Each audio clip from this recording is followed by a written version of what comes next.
Today on Inbound Influencers, we have a special guest. We have Dan Tyre. He's a sales director of HubSpot. Thanks for joining us, Dan. Mark, nice to be with you. That's great. No, I really appreciate you. I know how busy you are at the minute. So again, thank you. Let's kick straight off, Dan. I know time's of the essence. So let's find out a little bit more about you. What's your story, Dan? And how did you end up at HubSpot? All right. So I am the luckiest guy in the world.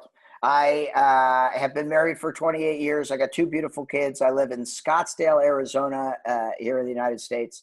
And I was employee number 6 at HubSpot, right? I've done 5 startups. My first startup went to $1.5 billion right out of college. My second startup got bought out by a Phoenix-based company. My third startup went bankrupt, which taught me business planning and humility. My fourth startup got bought out by Microsoft, and HubSpot's my 5th. And I had worked with Brian Halligan, the CEO, at my 4th startup, and he was vice president of sales. And when Microsoft bought Groove, he went to MIT. I went to work for Microsoft. And when he decided to start HubSpot with Dharmesh, he gave me a call and said, we're starting this new company. I want you to be part of the startup team. Absolutely. Isn't that amazing. cool? It's amazing. It's amazing. I know. It's So I live in Scottsdale, Arizona. And he calls me up and I said, I can't move. I've got 2 kids. And he's like, no worries. We'll figure it out. It's 2007. We can do it remotely. And in fact, I spent 7 years commuting every other week to Cambridge. But it was a boatload of fun. And obviously, the whole inbound revolution has been amazing to see from the early stages. It's absolutely fantastic. I like the humility section you put in there through failing forward. Oh, my goodness. Yeah. Yes.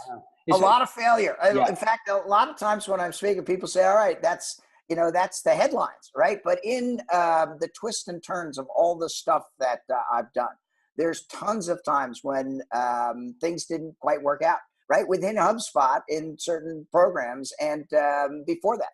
And so I'm like any other human being, right? And it's an important concept because we see on social media all the good things that people do. We see all of the highlights. Sometimes we don't necessarily get the texture and the challenges and the problems that we see that are part of everyday business life. Absolutely fantastic. Really good. What I'd like to touch on today, Dan, is our audience and listeners are marketing professionals. So I know you, a part of what you do is the deal with the alignment of the sales and marketing teams. Obviously, the business has changed completely in the last 20 years. Can you give us a little bit of a background about what you do with alignment? Yeah, so it's not sales, it's not marketing, it's schmarketing. Say that, Mark. Say that term. Schmarketing. Schmarketing. You got to use the back here for it. Schmarketing. Yeah. Schmarketing.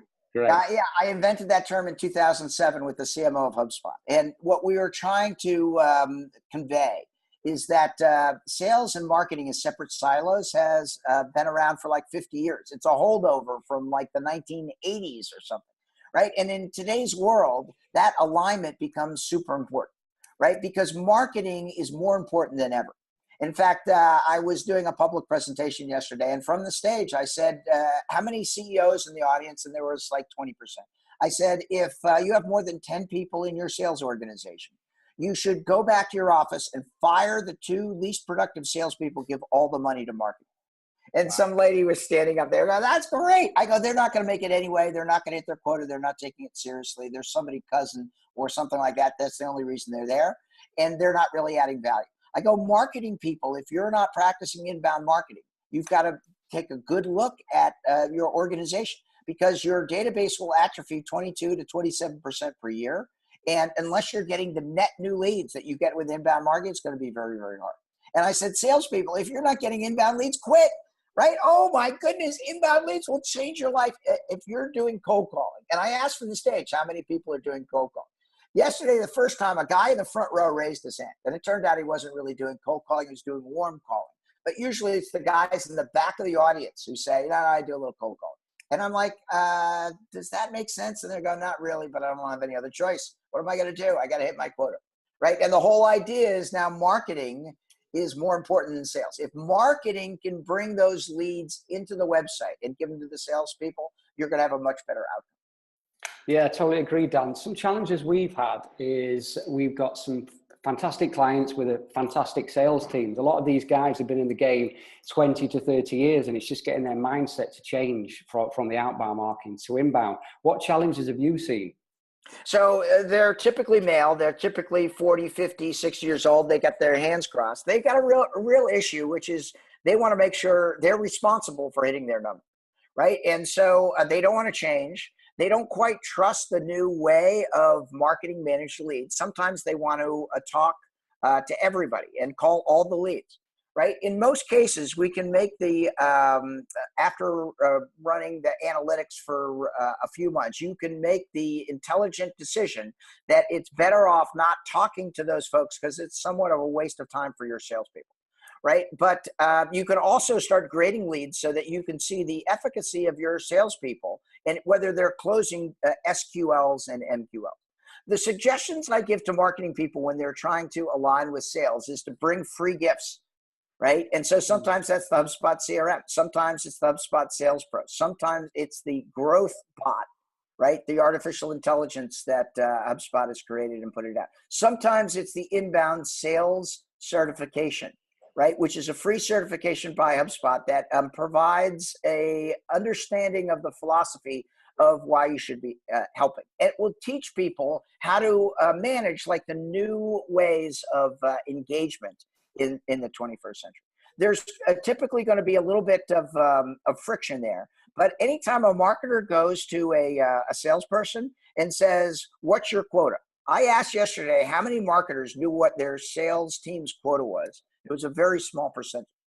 And if you go and say, I want to help you meet or exceed your quota, that's a very, very powerful statement. And then saying to do that, we need to understand a little bit about what your number is in revenue, what the number of new customers you need, and then the subsequent number of leads, MQLs and SQLs, marketing qualified leads, sales qualified leads to meet that. But if you go to a sales executive and say, oh, no, I'm going to help you hit your number, that's usually a very positive message that's very well received. Okay, I love the idea of the free gift. Yeah, that's definitely something that we can advise. So go there, set that up, prove it works. So show, don't tell. Get that working, and then go for it. That's great. Who should take the leading role, the marketeer or the salesperson? It's usually the marketer, right? The whole idea now is it's all about the customer experience, right? And when I go out, I was doing a call here this morning and asked the prospect, more competition or less in 2017? And he's going, oh my goodness, so much more. I go, do you think that will change in the next 2 years? He goes, it will accelerate, right? We see more and more companies popping up. And I go, do you see any specific competitors emerging online? He goes, I have two. And he had their names and he was kind of tracking them.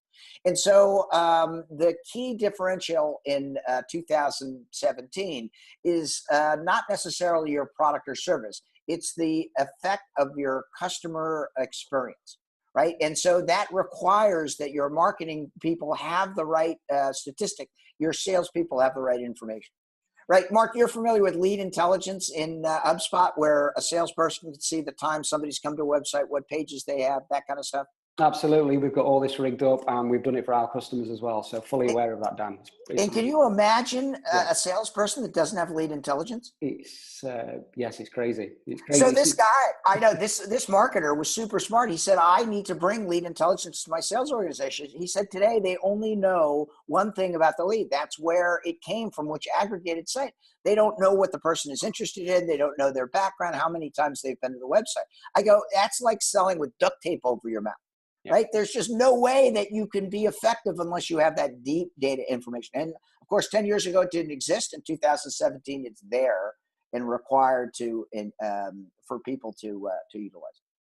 Yeah, great. And I suppose it's educating these people as well. I know you've got a lot of educational courses on HubSpot at the minute as well. So it's pointing in the direction to try and educate these salespeople. Well, it's super smart, that HubSpot Academy. Mark Gillen's runs HubSpot Academy, and it's a very effective resource. The inbound sales, everybody asks me, all right, well, I've got a little bit of friction with sales. How do I kind of break in? And so first of all, I suggest that relationship with the sales executive. The next thing that I suggest is pick one or two salespeople who would be who would kind of buy in, who would be a little bit more wired, a little bit more interested in helping create content, a little bit more interested in going after the new way of working together, sales and marketing alignment. And in those kind of scenarios, if you can pick two and then you can show the benefit, then it would go a long way towards gaining alignment and showing efficacy and making sure that people get on board. Yeah, fantastic. I've got a question here. You kind of answered that. I put, is cold calling dead? Outbound marketing, is it dead? I suppose. Outbound is not dead. And okay. My role at HubSpot. Now, cold calling is different than warm calling, right? And I actually teach a class, including to Caroline and other HubSpot agency partners, about the importance of what we call identify and connect. Yes. And the importance of identify is that you just can't call anybody, right? You have to call a right fit customer. So if you call and say, I'm an inbound agency, there's kind of one thing that goes on. If you call and say, I'm an inbound agency working with construction companies that have at least 10 to 30 employees that have 3 million turnover, that's growing 25% a year. So the reality is the narrower the niche, the narrower the niche, the better it's going to be for the acceptance of your message. We call it an agency positioning statement.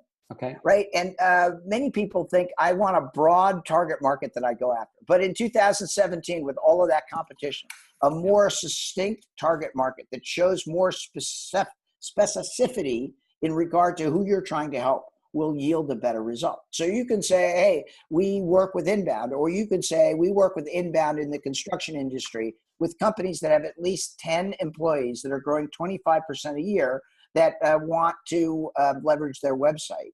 And that latter option, if that's the target market, you're talking to somebody in that target market, that person will have a better feeling about that relationship and be more receptive to your thought.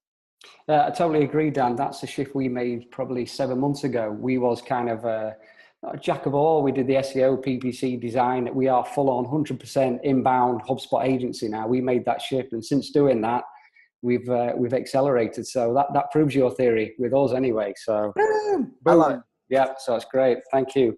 Are you okay for time, Dan? Or I got about 2 more minutes, if that's all right, Mark. Yeah, that's great. Any more tips? Any more advice for our viewers, marketeers out there? Anything else you can add? So it's a very real thing. Marketers always led the charge, right? In 2007, all of the marketers that we talk with, they may not have moved on inbound marketing, although that would have been a mistake, but they definitely understood it and they wanted to find different ways to do it, right? So marketing leads the charge. Over the next 2 years, 3 years, 5 years, more and more salespeople will get involved, and then it will permeate through the entire organization, right? The ability to go through and have the entire organization oriented towards inbound is a huge competitive advantage. That customer experience is what differentiates whether people are going to work with you or not. And so that's what you really have to build, that understanding that it's going to be an exceptional customer experience from the very, very beginning. And sometimes you have to establish a relationship years before somebody starts paying you money. And that's just the way you have to do it in the 21st century. Brilliant, Dan. I've got a sort of a question, something we're discussing internally with awareness stage. Someone's gone on to our website or a client's website. They've downloaded an ebook and they've gone into a nurture sequence. Should sales ring them straight away, or should we just leave them? Is that a cold lead or a warm lead? It's very good. It's a great question. It depends on your lead volume, right? I'm okay with salespeople calling those leads, but they can only ask 2 questions. For the first question is, how are you doing today, Mark? Right? In a very friendly way. And the second thing is, what were you looking for help with? Or how can I help you? Right? Those are very innocuous questions that greatly accelerate the relationship. On a connect call, you never qualify. You're never harsh, right? You are leveraging that relationship, and you want to spend 5 to 7 minutes to professionally position you and your company as a way that is a resource to help people solve their problems. So I'm okay for people calling those top of the funnel leads if they want to. They just have to be very, very respectful of the way they engage. Brilliant, great. Where do the listeners get the free CRM and the learning material you talk about? Where do they go to? Yep, so just Google HubSpot CRM and boom, it's right there. Or for the Academy, it's inbound sales certification. Inbound sales certification HubSpot, and you'll have access to all that information. And it's all free. Okay, that's brilliant. All at no charge. All right, Mark. Very nice to make your acquaintance. Thank you. Take care. Happy to help. All the best. Keep going. Bye. Bye-bye. Take care.